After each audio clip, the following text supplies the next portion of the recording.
عبداللہ بن عمر رضی اللہ عنہ نے بیان کیا کہ میں نے رسول اللہ صلی اللہ علیہ وسلم سے سنا، آپ منبر پر کھڑے فرما رہے تھے کہ تمہارا زمانہ گزشتہ امتوں کے مقابلے میں ایسا ہے جیسے عصر سے سورج ڈوبنے تک کا وقت ہوتا ہے۔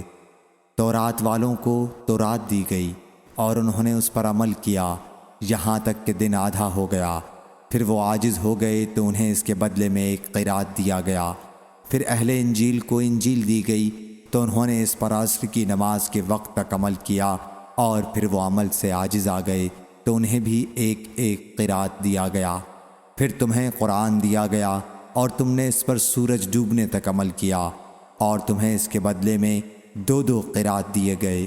اہل تورات نے اس پر کہا کہ اے ہمارے رب، یہ لوگ مسلمان سب سے کم کام کرنے والے اور سب سے زیادہ اجر پانے والے ہیں۔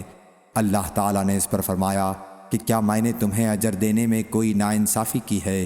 وہ بولے کہ نہیں۔ تو اللہ تعالیٰ نے فرمایا کہ یہ تو میرا فضل ہے، میں جس پر چاہتا ہوں کرتا ہوں۔ صحیح بخاری حدیث نمبر 7467۔